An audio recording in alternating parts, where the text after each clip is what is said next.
Keteladanan Yesus dalam berkatakan Injil yang begitu luar biasa dinamisnya, kreatifnya, dan juga hasilnya luar biasa alias produktif kepada semua. Yang pertama, Tuhan Yesus memberitakan Injil kepada wanita Samaria pada saat dia meminta minum. Yohanes pasal 4 ayat 1 sampai 26. Bapak Ibu bisa lihat dan baca nanti lebih detail di dalam Alkitab. Bapak Ibu tahu sedikit saya jelaskan tentang latar belakang wanita Samaria ini. Wanita Samaria dalam perspektif, dalam kacamata murid-murid Tuhan Yesus adalah orang yang tidak penting untuk diinjili. Karena wanita Samaria ini tidak termasuk kategori orang yang pantas masuk surga menurut perspektif para murid. Maka waktu itu para murid berusaha menghalang-halangi Yesus supaya tidak memberikan kesempatan bertobat atau mendengar kabar baik yang disampaikan oleh Yesus kepada wanita Samaria ini. Tapi apa yang Yesus lakukan? Yesus menegur para murid. Yang butuh pengampunan dosa hidup kekal bukan hanya kalian, kata Tuhan Yesus dalam bahasa sederhana.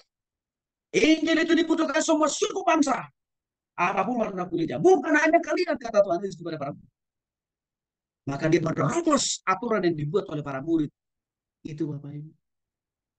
Maka dia mendekati wanita Samaria ini. Waktu itu posisi wanita Samaria sedang menimba air. Karena air di rumahnya sudah sangat menipis Bapak Ibu. Dan Tuhan Yesus pada waktu melihat wanita Samaria menimba air, Tuhan Yesus melihat peluang itu, kesempatan itu untuk berkata kabar baik. Maka Yesus dekati wanita Samaria ini dengan berkata dan bertanya kepada wanita ini, apakah engkau sedang melakukan apa? Lalu wanita Samaria ini berkata, aku sedang menimba air. Berdasar penjelasan di Bapak Ibu, Yesus bertanya dulu, engkau sedang melakukan apa di sini? Yesus tidak langsung menghakimi. Kalau engkau tidak terima apa yang saya cakap hari ini, engkau masuk neraka. Bukan itu yang dipakai oleh Yesus. Bertanya dulu.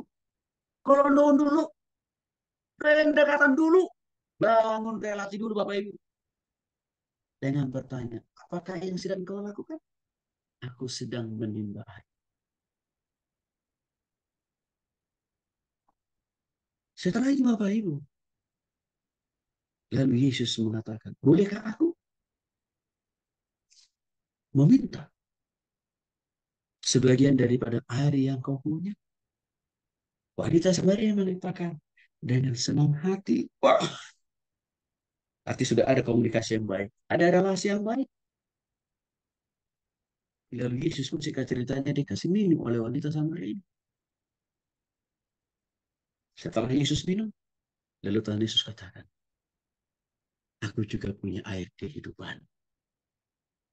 Tapi bukan aku, Bapak Ibu. Jangan sampai salah. Bingung wanita Samaria ini. Kok Yesus ini tadi minta air dari saya? Dan sudah saya kasih. Tapi tiba-tiba Yesus ini bilang sekarang dia juga punya air kehidupan. Berpikir keras ini wanita Samaria ini. Apa yang dimaksud dengan air kehidupan? Karena belum pernah wanita Samaria ini menemukan merek air kehidupan sepanjang hidupnya. Mungkin yang baru dia tahu itu Aqua. Mereknya, air kehidupan. Bu. Lalu wanita Samaria itu penasaran. Yesus, bolehkah aku mendapatkan air kehidupan itu? Waktu muncul pertanyaan dari wanita Samaria ini seperti itu. Maka Yesus melihat di sinilah peluang memberitakan kabar baik. Maka singkat cerita Yesus kata, akulah air kehidupan itu. Kaget wanita Samaria ini Bapak Ibu. Air kehidupan itu dia. Lalu Yesus jelaskan. Kalau engkau sungguh-sungguh percaya dan bertobat, aku adalah Tuhan. Maka hidupmu saya jamin. Di dunia ini, juga di surga. Singkat ceritanya, wanita Samaria itu pun mengaku bertobat dan percaya Yesus itu adalah air kehidupan. Akhirnya wanita Samaria itu pun juga diselamatkan oleh Tuhan. Pendekatan ini menjadi salah satu pendekatan yang perlu kita pakai dalam memberitakan Injil, Bapak. Yesus membangun komunikasi dulu, membangun relationship dulu, tidak langsung menghakimi. Itu tidak perlu. Pola yang kedua, Tuhan Yesus memberitakan Injil dengan mempergunakan berbagai perumpamaan atau ilustrasi di dalam keempat Injil. Matius, Markus, Lukas. Itu banyak perumpamaan. Kita ambil salah satu contoh Bapak. Di Matius pasal 13 ayat 1 sampai 9 serta ayat 18 sampai 32. Di sana Yesus memberitakan Injil dengan memakai perumpamaan atau ilustrasi tentang pendapat. Yang pertama, Yesus menjelaskan tentang benih yang jatuh di pinggir jalan. Artinya, benih yang jatuh di pinggir jalan adalah orang yang tidak mengerti firman Tuhan. Tidak mungkin dia bertobat, percaya kepada Yesus sebagai Tuhan dan Juru Selamat secara pribadi. Mengerti firman Tuhan aja kagak. Ini kan pasti kita jumpai di gereja-gereja kita. Mereka datang ibadah hari Minggu. Tidak ada sedikit pun firman Tuhan yang mereka pahami dan mengerti. Dan mereka datang ke gereja itu rupanya hanya sekedar memenuhi absen di mata Tuhan. Oh, hari Minggu ini saya sudah absen Tuhan. Hadir Tuhan. Tapi kalau firman Tuhan yang kita sampaikan tidak dimengerti, maka tidak akan ada pertobatan. Tidak ada perubahan. Yang kedua, benih yang jatuh di tanah yang berbatu-batu. Artinya ini apa? Menerima firman Tuhan, tetapi tidak mempraktikkan. Jumpai kok di tengah-tengah jemaat.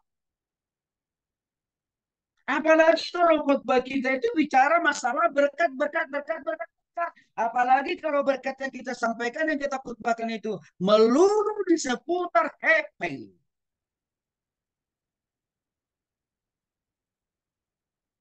Hanya bicara tentang cuan. Dan ini khotbah yang disukai oleh banyak orang Kristen hari-hari. Belum lagi hamba Tuhannya, hamba Tuhan yang apa? Mata duitan, mata hepengan, mata cuanan.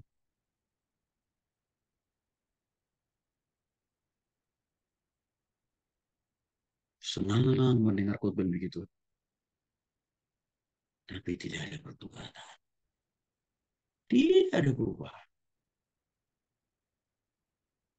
Bahkan kita tahu betul dosa-dosa jemaat kita itu apa bisnisnya, narkoba, miras, prostitusi. Tapi kita tidak mau menyinggung itu supaya mereka bertobat. Yang penting persembahan perpuluhannya share, lancar.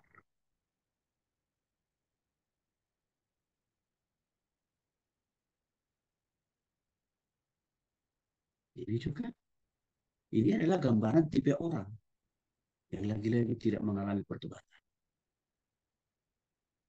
Yang ketiga, benih yang jatuh di semak duri. Artinya apa? Firman Tuhan tidak ada lagi dalam hidupnya. Jadi datang ke gereja tiap minggu hanya mau kabar. Hanya mau cari untung.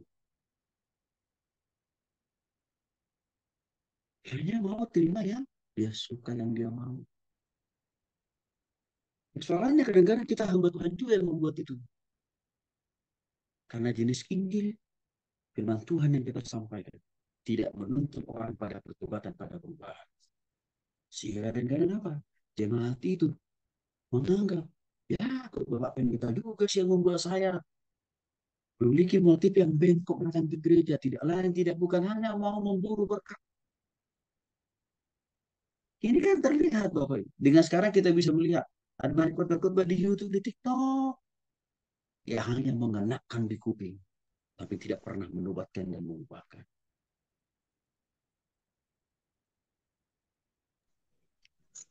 Dan itu bukan Injil yang asli, tapi palsu. Saya sudah singgung tadi Bapak. Ajaran sesat seperti Kristen progresif, arahnya kan ke sana. Mau mencari sebanyak mungkin jemaat, penontonnya, pengikutnya kan. Ujungnya apa nanti? Dia akan dapat royalti nanti dari YouTube. Maka saya bilang Bapak Ibu, ya beberapa pendeta juga lakukan hal yang sama. Betul saya lihat. Sampai isi firman Tuhan, isi khotbahnya tidak lagi tegak lurus bicara tentang firman Tuhan. Tapi yang lebih banyak dibicarakan tentang apa agama orang. Bahkan dia mengidentikan khotbahnya dari sumber keyakinan orang lain, kitab orang lain. Berpepangan. Bahkan agama lain memuja-muja dia. Aduh, saya pikir nih, ini pendeta ini apa nggak takut ya dengan pengkhotbah pasal 12 14 itu ya. Yang mana isinya? Tuhan pasti menuntut pertanggungjawab setiap apa yang keluar dari mulut kita. Apakah itu dalam khotbah atau pengajaran. Bapak Ibu tolong juga kita harus takut dan gentar dengan pengkhotbah pasal 12 ayat 14 itu. Silakan Bapak Ibu baca. Saya sangat takut dengan ayat itu. Maka saya pegang prinsip. Kalau firman Tuhan katakan, itu yang saya jelasin kepada Bapak Ibu. Kalau Tuhan katakan B, B yang saya jelasin. Di luar itu nggak bisa.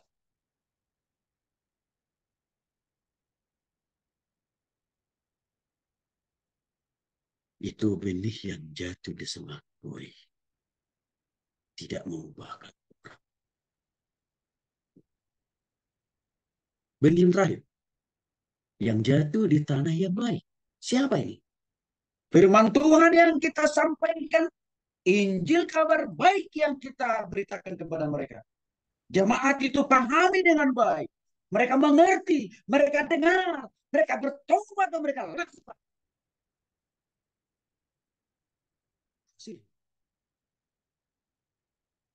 Mereka berkata Tuhan 100 kali lipat.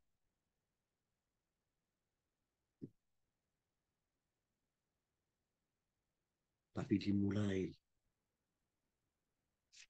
pemahaman yang benar, pengertian yang benar, praktek yang benar. Maka Bapak Ibu kalau saya melayani orang, misalkan dia bilang, Pak Pendeta tolong doakan supaya sakit penyakitku sembuh. Saya tidak langsung minta Tuhan supaya menyembuhkan sakit penyakitnya. No. Betul dulu. Lima Yesus dulu.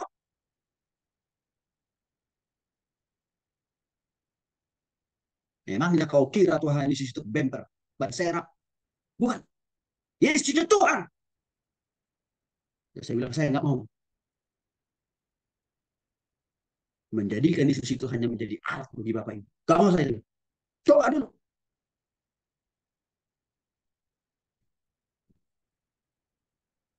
Orang yang saya layani kemarin malam Bapak Ibu mengalami kebutaan selama 10 tahun.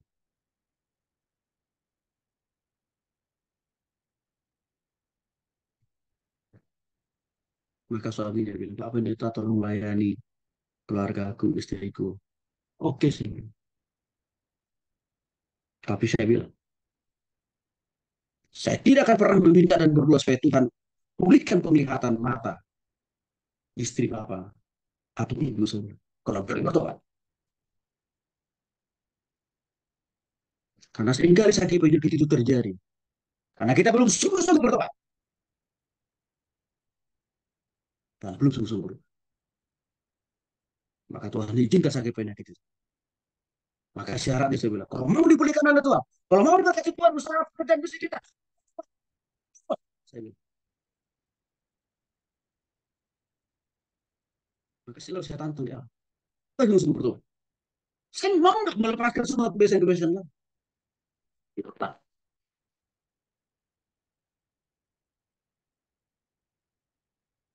Hanya pertobatan dan perubahan itu sebagai syarat mutlak supaya Tuhan bisa pulihkan Bapak Ibu saya. Di luar itu nggak bisa.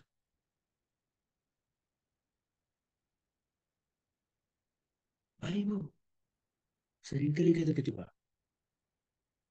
Apa menyebabkan orang diberkati usahanya, rumah tangganya, sakit penyakit sembuh, tapi tidak pernah menuntun orang itu pada pertobatan firman. Sudah apa yang terjadi?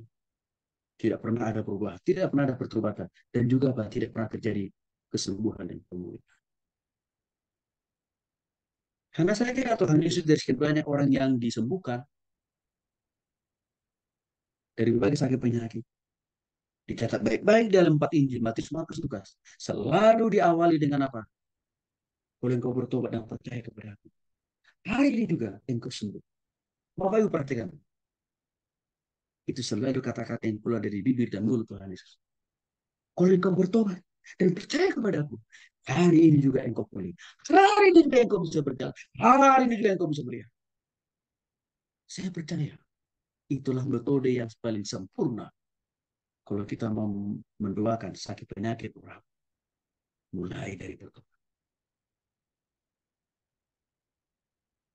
Model yang ketiga, Bapak Ibu. Tuhan Yesus memberitakan Injil melalui khotbah di bukit yang terkenal dengan istilah ucapan khotbah, ucapan bahagia kan Bapak Ibu.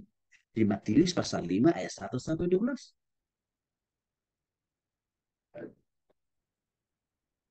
Pengajaran Tuhan Yesus yang kesannya memang kesan ini seperti hanya kata-kata mutiara biasa. Seperti hanya sekedar motivasi di Matius pasal 5 ayat 1 sampai dengan 12 itu Bapak Ibu. Tapi kita lupa. Itu bukan hanya sekedar kata-kata yang memotivasi atau membangun semangat orang, bukan Bapak Ibu. Itu bicara tentang Injil. Dan waktu itu Yesus sedang memimpin berkhotbah ya di hadapan ribuan banyak orang. Waktu dia berkhotbah di bukit. Ini adalah salah satu KKR pertama dilakukan oleh Yesus. Bukan di gedung Bapak Ibu, bukan di hotel, di atas gunung. Maka Yesus sampaikan banyak hal tentang Injil, kabar baik adalah sesuatu hal yang membahagiakan. Kita misal satu contoh. Ayat 3. Berbahagialah orang yang miskin di hadapan Allah. Karena mereka yang mempunyai kerajaan surga. Apa arti ayat ini? Kalau kita pikir secara rasionalitas, bagaimana mungkin orang yang miskin bahagia kata Tuhan? Gitu kan kira-kira. Ya di mana-mana miskin yang menderita sakit. Gitu kan Bapak Ibu. Menurut rasionalitas kita. Tapi kalau kita sudah sungguh-sungguh bertobat, terima Yesus, kita dipenuhi oleh Roh Kudus. Bisa kita paham arti kata Yesus. Berbahagia orang yang miskin di hadapan Allah karena mereka yang mempunyai kerajaan surga. Apa maksudnya Yesus? Orang miskin di hadapan Allah berbahagia. Yesus mengatakan, engkau mungkin tidak punya apa-apa secara materi. Tetapi, kalau hatimu, begitu engkau terbuka terhadap aku, percaya terhadap aku, kata Tuhan, maka kebahagiaan yang sempurna, yang hakiki, yang orisinil, pasti engkau punya. Karena kebahagiaan yang sesungguhnya tidak didapat dari harta duniawi, tapi daripada kehadiran Kristus di dalam hati kita. Ini satu contoh. Saya sudah melayani banyak para pengusaha orang-orang kaya, Bapak. Saya sudah cek kepada mereka. Apakah kekayaan yang mereka punya bisa membuat mereka bahagia? Akhirnya mereka berkata dengan jujur. Pak Pendeta jujur ya. Saya punya 10 perusahaan. Dengan jenis usaha yang berbeda, dia bilang. Dan saya punya cabang di 38 provinsi. Saya tanya berapa penghasilan Bapak atau Ibu setiap bulan dari semua usaha ini. Dia mengatakan ke saya, Pak Tony, 500 M. Lalu saya tanya, Bapak Ibu cukup bahagia? Tenang, tentram, roh, jiwa, dan tubuh. Maksudnya. Roh, jiwa, dan tubuh. Dengan semua pendapatan itu. Jujur ya Pak Pendeta, enggak. Saya justru makin bertambah takut.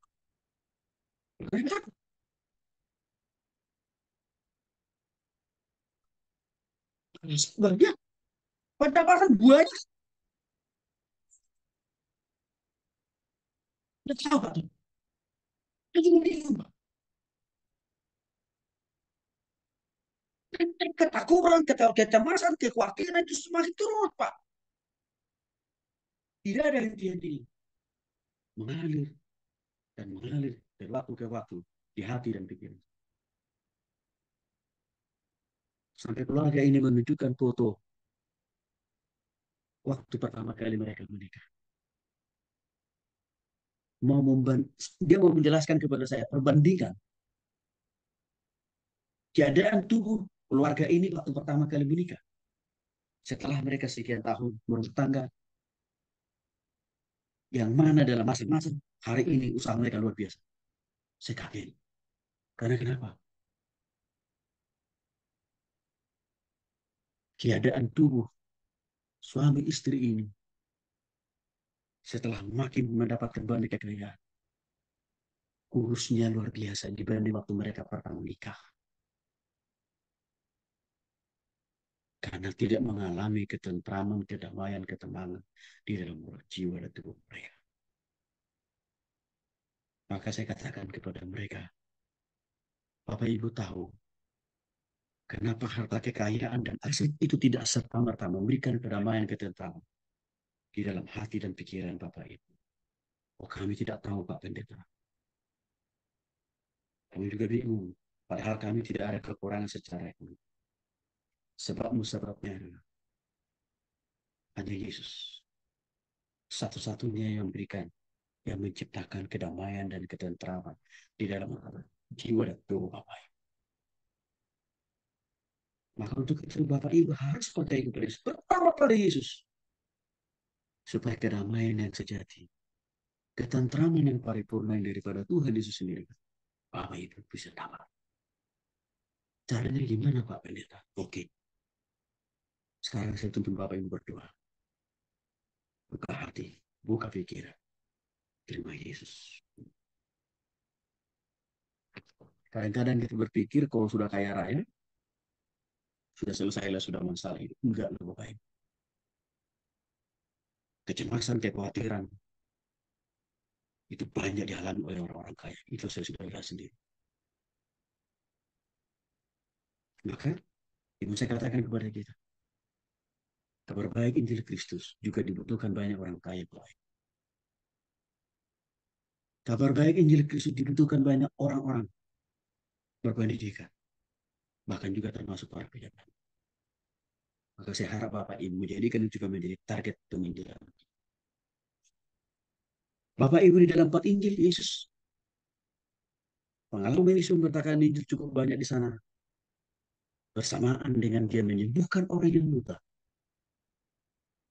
menyembuhkan orang yang lumpuh, membangkitkan orang yang mati sekelas Lazarus.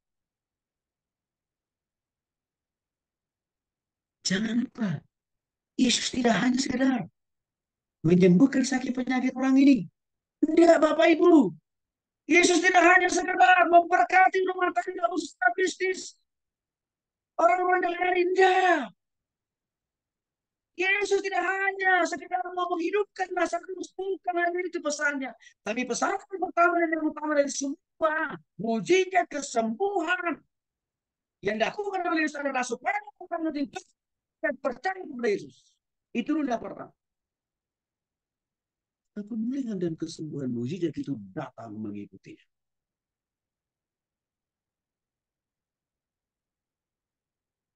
Saya banyak bertemu tuh Bapak Ibu dengan orang-orang yang sudah berkali-kali ikut KKR. Saya nggak usah sebut lah. Ikut KKR dengan pendeta siapa. Nggak usah sebut lah. Masalah etika pelayanan. Tapi mereka ngaku. Itu nih, saya pernah ikut KKR yang dipimpin oleh Pak Pendeta Si Anu. Oke, lalu itu gimana saya bilang? Bingung saya Pak. Lu kok kenapa bingung? Dulu waktu saya ikut KKR itu Pak. Sebelumnya dia bilang, saya nggak bisa berjalan. Ada selumpuh. Dulu puluhan tahun saya hanya bisa di atas kursi roda. Dia bilang, oke. Terus gimana Bu? Saya lupa, langsung bisa berjalan. Terus, apalagi yang ibu persoal? Apalagi yang Bapak persoalkan. Persoalannya Pak Tony, hanya berlaku 1 minggu Pak. Lalu setelah itu, tiba waktu expirednya. Bayangin Bapak Ibu. Kesembuhan. Ada masa expirednya. Ada masa kadaluarsanya Bapak Ibu. Dia bilang Pak Tony, situasi saya hari ini. Kembali lagi seperti beberapa tahun yang lalu Pak. Tetap di kursi roda. Dia bertanya, Pak Tony, emang mujizat dari Tuhan itu ada expired ya?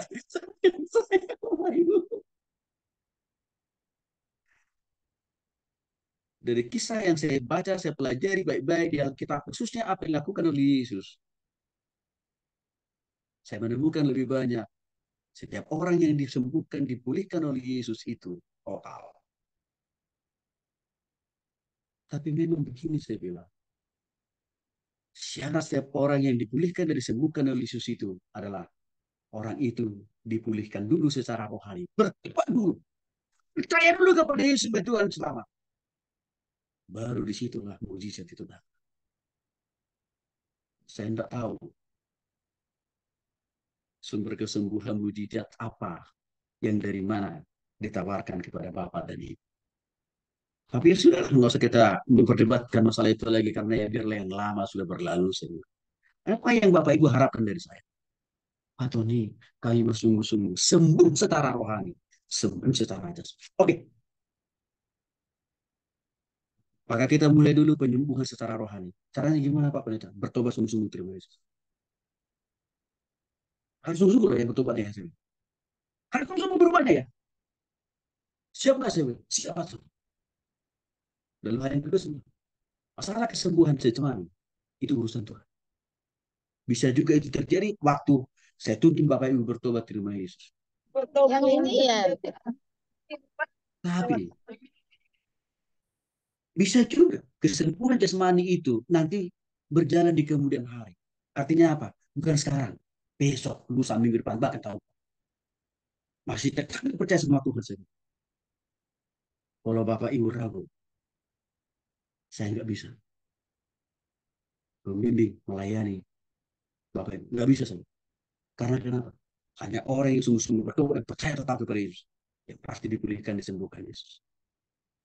Hanya mereka katakan, Pak, di dalam nama Tuhan Yesus, kami sungguh-sungguh berdoa. Kami sungguh-sungguh berubah. Entah kami sembuh atau tidak nanti secara jasmani. Entah saya bisa berjalan atau tidak. Entah saya bisa meninggalkan kursi roda saya atau tidak. Saya mau milik sama Tuhan Yesus. Oke, kita berdoa. Singkat cerita, saya bimbing, saya tunggu dia bertobat tidak bisa suami istri ini Bapak Ibu. Lalu saya cek, yakin Bapak Ibu? Sudah percaya kepada Yesus? Sudah sungguh-sungguh bertobat kepada Yesus sebagai Tuhan dan selamat? Sudah Bapak Ibu. Oke, masalah urusan kesembuhan jasmani itu urusan Tuhan. Tapi yang pasti, Tuhan tidak pernah ingkar janji. Apalagi memphp-kan Bapak Ibu. Amin. Amin Pak Pendeta. Pulang mereka. Pasti di posisi kursi roda Bapak Ibu. Tapi tahu Bapak Ibu. 1 minggu kemudian, saya dikontak oleh suami istri ini. Dan mereka katakan, puji Tuhan Pak Pendeta, puji Tuhan, puji Tuhan. Karena saya udah lupa namanya kan Bapak Ibu. Nomornya pun saya belum simpan. Saya bingung. Loh ini tiba-tiba orang telepon saya, puji Tuhan, haleluya. Dan saya bilang, Bu maaf, maaf, maaf. Ibu siapa ya? Saya bilang, Pak Pendeta, saya yang didoakan, dilayani, yang diizinkan oleh Pak Pendeta minggu lalu, Pak. Di sini, Pak. Oh, gimana Bapak Ibu? Saya bilang, puji Tuhan Pak Pendeta. Kursi roda saya sudah saya buang. Dia bilang, ya, sekarang saya sudah bisa jalan normal. Oh, gitu Pak. Dan tidak hanya itu Pak. Tuhan juga pulihkan, sembuhkan juga usaha ekonomi saya. Haleluya. Catatannya buat kita adalah, Bapak Ibu, tawarkan pertobatan. Tantang orang terima Yesus dulu. Jangan langsung kita terburu hanya menawarkan mereka. Yes, dia. Jangan lupa, Yesus juga memberitakan Injil dengan dia melakukan kunjungan dari satu rumah ke rumah yang lain. Kehadiran Yesus dalam setiap rumah-rumah itu, di setiap tempat-tempat kos, di setiap rumah tangga. Misi Yesus jelas. Membawa kabar baik, yaitu Injil Yesus Kristus yang telah mati dan bangkit itu. Maka artinya Bapak Ibu, setiap kali kalau Bapak Ibu diundang oleh jemaat datang ke rumahnya, gunakan potensi dan peluang itu untuk memberitakan Injil. Jangan hanya mendoakan mereka supaya diberkati secara materi ataupun di secara jasmani. Itu memang baik. Tapi ada yang lebih baik dan lebih penting dan bakal lebih mendesak. Pertobatan mereka, Bapak Ibu. Maka Bapak Ibu, kalau saya diundang orang, Pak Pendeta, tolong Pak datang ke rumah saya. Ya, doakan rumah kami, karena kami baru pindah ke rumah. Dan selalu ada di otak saya adalah, ini kesempatan ini. Maka saya tantang dulu mereka bertobat dengan Yesus. Supaya rumah itu menjadi rumah berkah. Dan rumah kemuliaan bagi nama Tuhan.